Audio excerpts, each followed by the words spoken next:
Queensland's Tewantin National Park, a short drive inland from the beautiful beachside city of Noosa, the scene of the 10th annual Winter Hill Climb for the Noosa Beach Classic Car Club in 2017. Hi everybody, Zach Caban with you for our coverage in Noosa, where we have perfect conditions for competition. Fine, sunny, hardly a cloud in the sky, 23 degrees. What more could you ask for on the second last weekend of July? It's weather like that that has seen competitors and spectators alike flock to this venue in great numbers for what should be a sensational weekend of action on a 14-turn, 1.5 kilometre circuit that is totally unforgiving if you get it wrong. There is no margin for error here.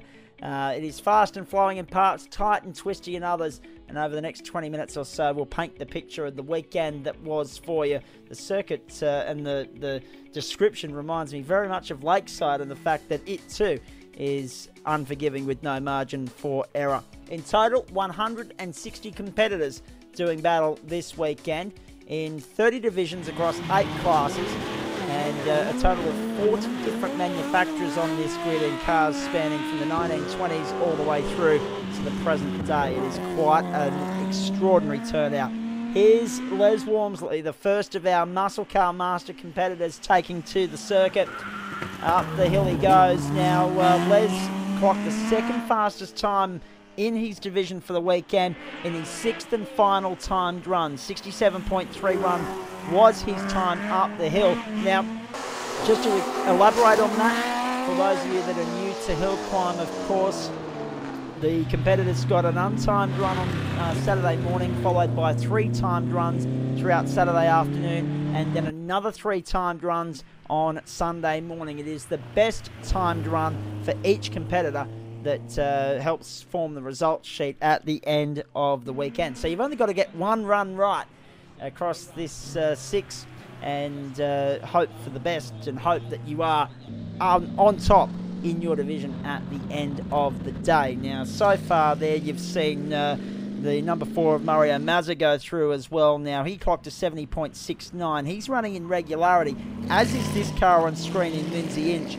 So, in regularity, prizes and positions are dictated by 2 factors: points and speed, with drivers nominating the time of which they reckon they'll run to throughout the course of the weekend. Here's another one of our Muscle Car Masters in Keith Kazuki. 63.12 in run 4 on Sunday morning.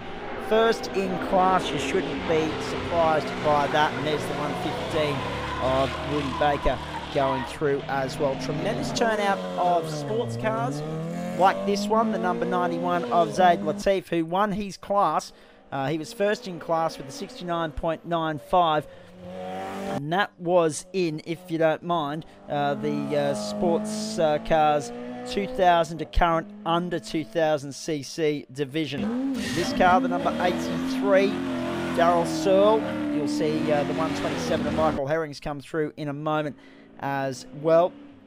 And as I said, quite a great turnout of sports cars and touring cars this weekend, split into 7 and 9 different divisions respectively, if you don't mind. Sideways action.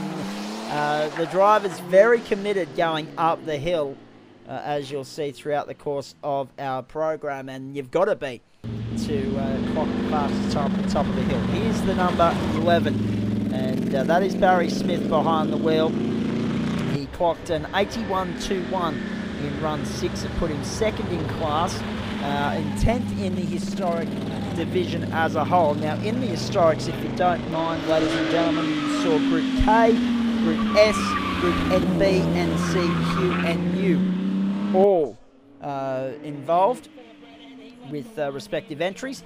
Number 20 there, another one of our historics, 2nd in the historic division, 1st in his class. That was Glenn Wesner with a 64.55. Now, that was a Group NC competitor.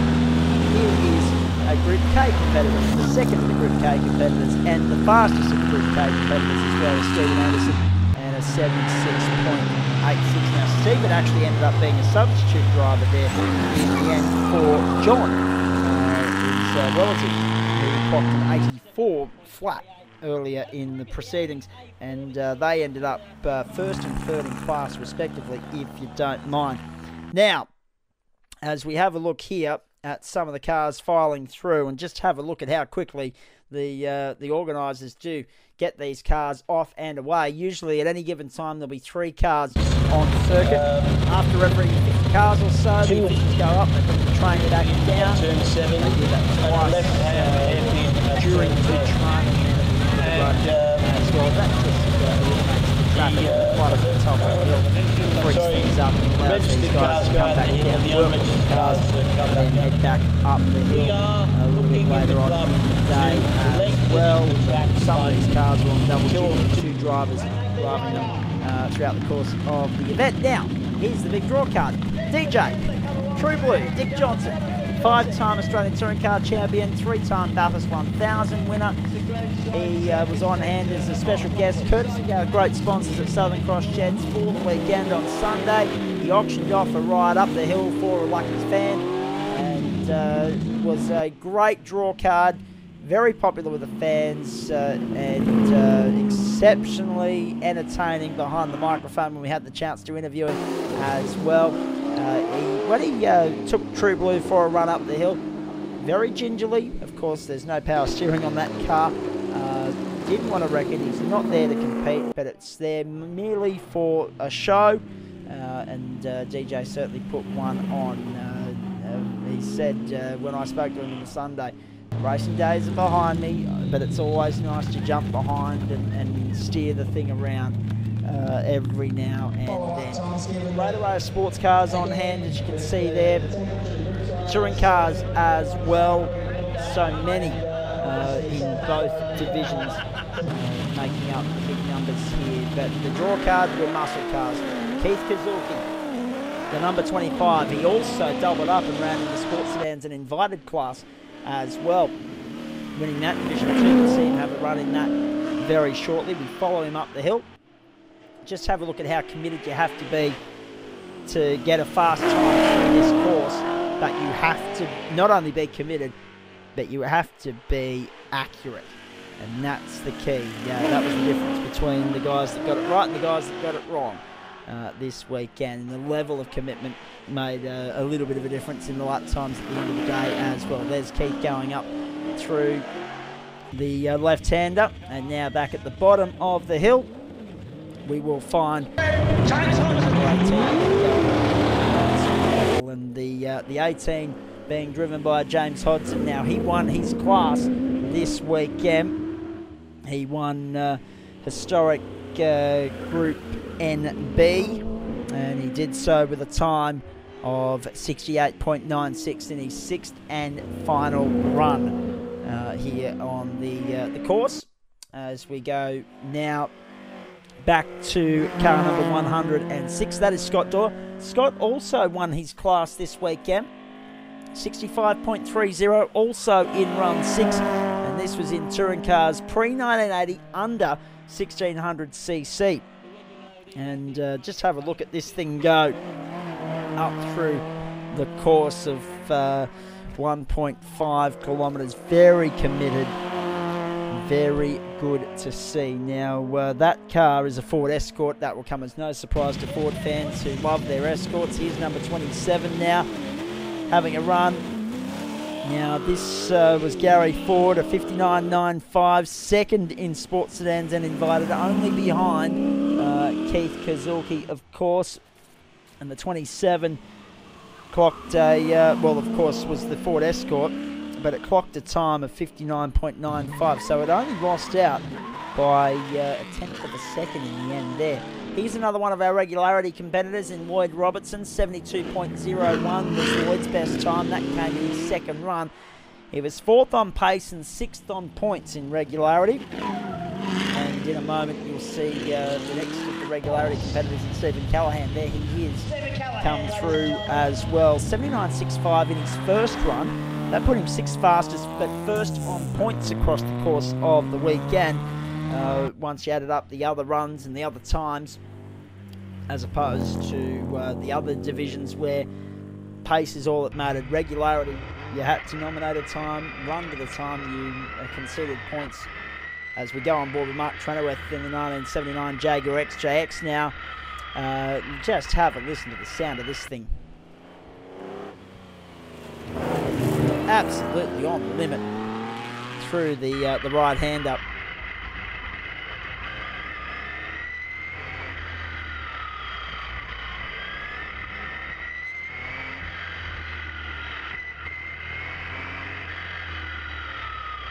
An absolute thrilling ride as he finishes off the lap in style. Here we go.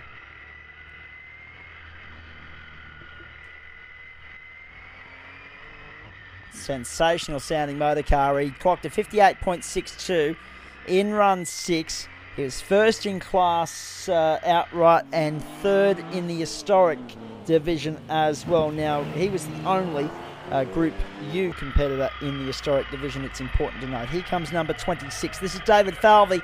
Run 3 was his quickest, 69.76. He was fourth in the Muscle Car Masters division. As we pick him up now. And, oh, he's tailing. No, he's in the dirt. No, he's in the trees. Well, he's down the embankment. David Falvey has had the first big one of the weekend. Down the embankment. Now, luckily for him, he's gone evenly between two trees. It's still going to be a hell of a job to get him out of there, as you can see. Crane, tow truck, everything up there on site. But luckily for him, undamaged. He'll be able to run a little bit later on. Didn't clip the trees. And I tell you what, Dick Johnson, when we showed him that video, had flashbacks to 1983 and his own encounter with trees, which I'm sure many of you remember as well. Here's Keith Kazuki now in his second car for the weekend, the 2014 Mark Focus V8. Enjoy the ride with Keith.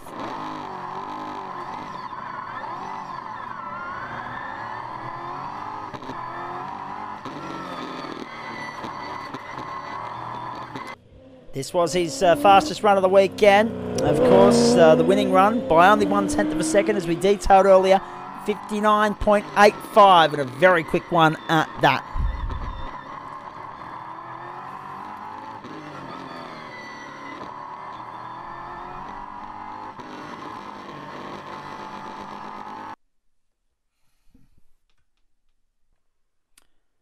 Mentioned earlier about regularity as we watch Keith finish his run. Just look at the consistency and the proficiency of that driving up through this magnificent course, up to the top of the circuit. Across the line he goes. The run is done, and all of a sudden the speed drops off. He backs off immediately because the line of cars that have already completed their run were right there on his right-hand side. You may have just been able to see them in the corner of your screen. Here's Max Parnell now, the number 39, the Steinhardt MK, in the Formula Libre 1301cc and overclass, won by Riley Brook in the Formula Renault 2. Max's fastest time was 63.27. He clocked that in run number 5. He was fourth in class at the end of proceedings. And for all of our classes except regularity, they're racing to time.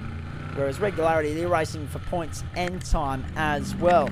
I mentioned earlier that they had to nominate a time to run to in each of their runs, and you accumulated points if you ran under the time or behind the time across the course of the weekend. So it was the most consistent driver who ran as closely as possible to that nominated time in each run that come away with the chocolates at the end of the day.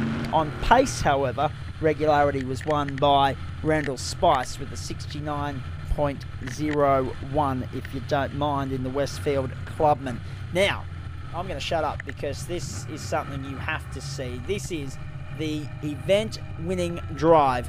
This is car number 33. This is Michael van der Park. Enjoy.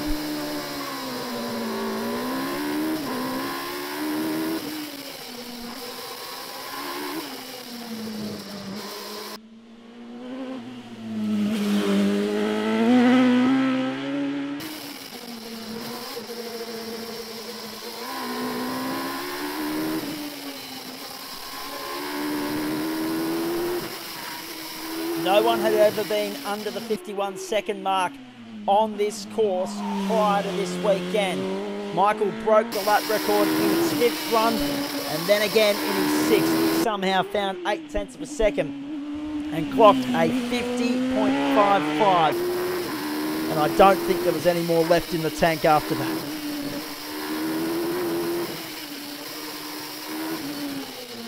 was a hell of a ride with Michael von Rapard. Worthy of a victory, no doubt about that, as we go back to the line. The car number 159 now. This is one of our Battles Tribute entries. This is Timothy Linnon. He clocked third in class. There were only 3 in the class, I might add. In his 5th run, he clocked his fastest time with a 73.83. And the class was won by Mark Bromwell in the whole GTS. Back on the start line now with that 125. Car number 29, Guy Naratsky behind the wheel, running in the same class as the likes of Gary Ford and Keith Kazuki. Keith, of course, winning the class in that Mark Focus earlier, as we detailed. But this was very impressive from Naratsky. He saved his best till last, run 6, a 64.44, good enough for 4th in class. We go from that Datsun to this Jaguar, the XJS, the pre-1980 touring car, over 2 litre. And Darryl Shaw behind the wheel, looking to improve on his penultimate run of the weekend of a 76.03, but he won't do that! He turns it around! He's in the grass! The car's not damaged, he's okay, that'll be able to resume. But the run is toast. He'll lose about 15 to 20 seconds there in performing a 3-point turn to get it out of what is a tight section of the circuit. Not to worry. Back to Ian Noel. He finished 5th in class across the course of the weekend in the number 13 Porsche. 82.12 his fastest time in his 5th run. He's running in historic Group S, the Class 1, by the MGB of Antoinette Redhead. And didn't Antoinette really enjoy meeting Dick Johnson on the Sunday afternoon? And coming up on the trophy cheers there to say hello and get a hug from himself. Now back to Bruce Decker, who's lining up the tyres, putting on a show for the growing crowd at the bottom of the hill on his way to the top. The starts got better and better in terms of the size of the burnout and the amount of smoke being blown, but his times didn't improve after his 2nd run of the weekend. He had too much fun with the start procedure after run number 2, where he clocked 73.91. He finished 11th in touring cars pre-1980 over 2 litre. The class won by, of course, David Cooper in the Tirana A9X. Back to one of our Group S runners now. This is the 16 of Trevor Bassett. 66.44 his best run of the weekend. 2nd only to Antoinette Redhead for that division for this weekend. And you just get an indication here when you watch the bottom left-hand corner of your screen as he flies through here of the level of commitment and dedication from these guys as they approach the finish of the course and the finish of the lap. There he goes. Bang! Straight across the line. Foot to the floor. Loving it. Excellent stuff. We'll head back down to the bottom of the hill in just a moment to pick up Rodney McRae. 69.72, his best time of the weekend. He was 3rd in sports cars pre-1980 over 2 litre in a field of only 3, but this time of 69.72 came in his 5th run. Grant Elliott on your screen, he won his class, sports cars 2000 current over 2 litre. Greg Waters there on your screen now as well. A 70 neat from him in run 6, 6th. Good enough for 6th, I should say, in touring cars pre-1980 over 2000cc. We'll watch the rest of the cars come through in just a moment, including the 71 of Bruce Simpson, who was the winner of the sports cars pre-1980 over 2000cc division with the 62.64. And as we watch him go to the top of the hill and Barry Smith cheer on the crowd in Group K, he was 2nd only to Stephen Anderson in the Triumph with a 62.64. We'll get ready to say goodbye to you from here at Noosa and the Toronto National Park, where we've had great fun bringing you the winter edition of the Hill Climb for 2017, with thanks to the tremendous sponsors that helped put it on. Of course, Southern Cross Sheds and Autobarn, the naming rights sponsors. So then you go back into Toronto. Kennard's Hire, Bowden Zone, Toronto Noosa RSL, Mark Realty, or Marek Realty I should say, Bassel's Paint and Panel Auto Body Repair Centre. And as you can see there, yep, you get it slightly wrong and you're a passenger. And that was a car that ended up in the dirt up there at the top of the hill. We also say thanks to Classic Race and Storage Cars, GJ Gardner Homes, for their sponsorship of this great event. And thanks to you for your company at home as well. We hope you've enjoyed our coverage. We look forward to having you with us when we come back here in November for the 20th anniversary edition of the Summer Hill Climb on November 11 and 12. Until then, from Noosa, I'm Zach Cabin. Thanks for your company. See you next time. Bye for now.